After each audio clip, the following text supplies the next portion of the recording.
That is why she is called the crafty lady. That's right. So you see all the kids doing the ninja, teenage, I can't even do it all this. Yeah, I can't say it all. Mutant Ninja Turtle. Right. I almost couldn't survive it. But anyway, yes, crafty. Can you imagine all the crafty? Mm-hmm. Great job. Joyce, what have you got for us? I'll tell you, what I'm going to do this morning, first I want everybody out there to sitting there watching, put on a smile, because real magic is in a smile. You know what this? Who's always smiling? Now, I am going to do an illusion. I'm honestly doing this illusion, but I'm going to do it a little bit differently. I'm going to do it backwards. I want to do it backwards so you can see how it's done. Now, does that sound like a magician? No. But I want to do it backwards to show you how this is done. First off, we're going to do an illusion like you may see on a stage somewhere. We have these little, we can call them curtains, little things like this, that will help cover up what's going to happen or whatever. And we'll put these here. And I'm also going to use a very large playing card, something like you'd see in the deck of cards, just a little bit bigger.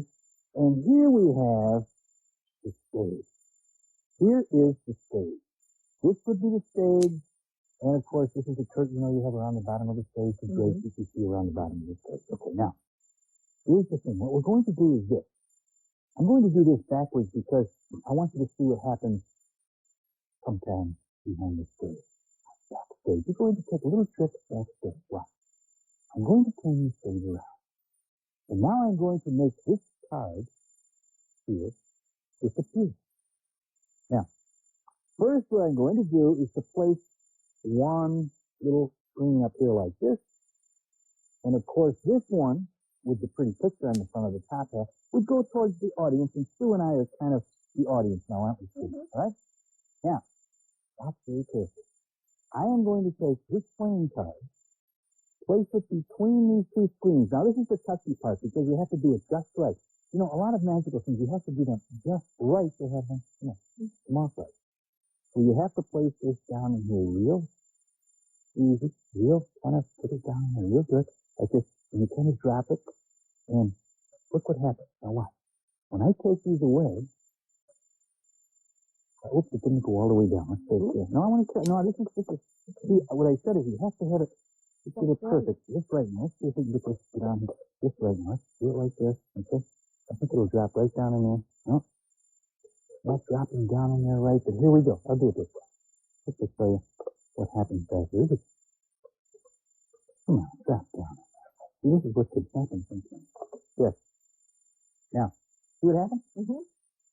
Now, I can take off this board, that's covered, this board, and from where Sue and I stand, the card disappears. But really, you can see where it is. There's these little white loops down in there that kind of catch it. Now, watch how it looks from the front. Now, you be the audience, and Sue and I will be backstage here watching what happens back here. But watch how real it looks from the front. Right? Remember, those little loops will catch the cards. You don't have to worry about the cards. Now, ladies and gentlemen, an illusion presented by George the Magician and his assistant, Susanna Q. No, think about it. We picked the back. Now, we put these pretty little top hat up front here like this. Remember what I said. You got to make sure that's now, we also have, this maybe this will help you. I'm going to put this one right up here like this. Put this little board up here like this or a screen like that.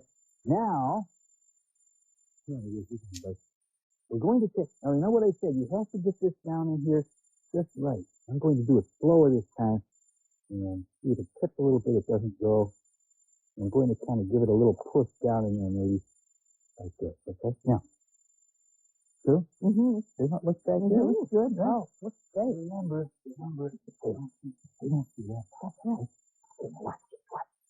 And now, ladies and gentlemen, boys and girls, you have just seen me take a giant card and drop it between these two curtains. Now, watch carefully as I remove the curtain, one by one. This one goes away. This one is taken away.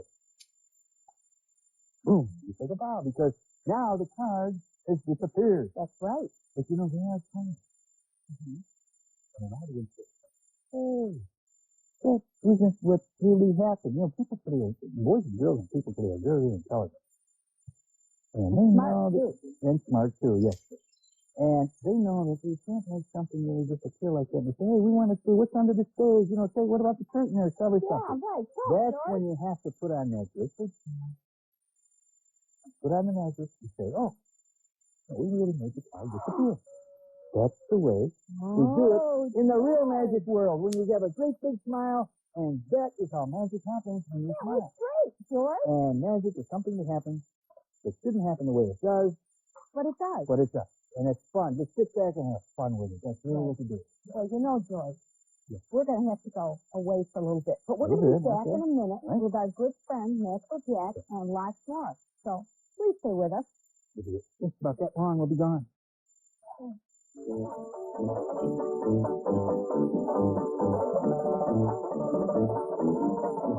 We'll return to the STM Showboat right after these messages.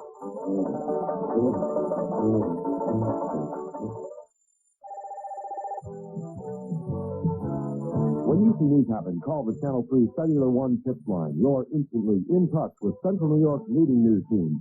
Carl Laforte did just that, helping Channel 3 News break the story of an apparent drowning that turned into an alleged murder. When you see news happen, dial 426-TIPS from any phone or just TIPS 8477 from your Cellular One phone. The tips line from Cellular One and Channel 3 News. In touch with Central New York. I have a lot of difficulty reading normal print books. That's why I was so happy when a friend told me about large print books. Now I can borrow my favorites from my neighborhood public library. After all, just because the print in some books got too small doesn't mean I have to give up reading. That's why I'm telling you. You can borrow large print books free at your public library, too. The Adventures of Mick McGee, the last of the red-hot buttheads. On his way to school each day, unlike the other passengers, Mick was constantly being encouraged to stick his head out the window.